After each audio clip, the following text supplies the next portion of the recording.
ఎవరిని ఇబ్బంది పెట్టాలని కాదు, శాంతియుతంగా ఈ ప్రభుత్వం దృష్టిలో పెట్టాలని ఇప్పటికీ మనం ఇదో స్టార్ట్ చేస్తాం. దయచేసి ఎవరు అదలో భావించద్దు. మెగా డిఎస్సి మొదటి సంతకానికి మొదట ప్రాధాన్యత ఇచ్చి షెడ్యూల్ ప్రకటించాలనేటువంటిది ఏకైక డిమాండ్.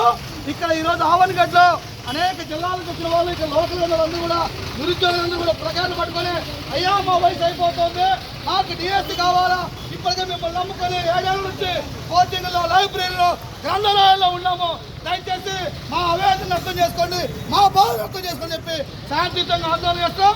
ఇది ఆరంభం మాత్రమే, అంతం కాదు. ఖచ్చితంగా ఈ రాష్ట్ర ప్రభుత్వం మా యొక్క బాధను మా యొక్క ఆవేదనను ఖచ్చితంగా అర్థం చేసుకోవాలని మెగా డిఎస్సిని తక్షణమే ప్రకటించాలని చెప్పి ఈ సందర్భంగా మేము డిమాండ్ చేస్తున్నాం.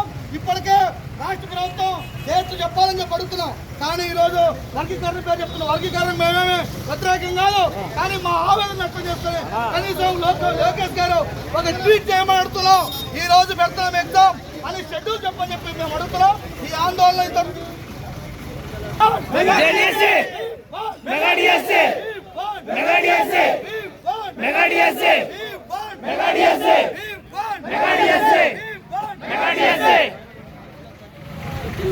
సమస్యలో డిప్యూటీ సీఎం తీసుకెళ్తామని చెప్పి అన్నగారు చెప్పారు.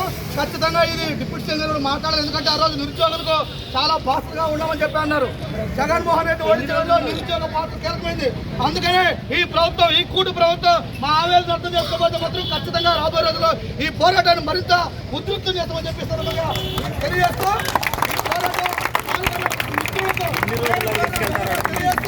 ఈ పోరాటం ఆరంభం మాత్రమే, అంతం కాదని చెప్పి తెలియజేస్తూ ప్రజాస్వామ్యంలో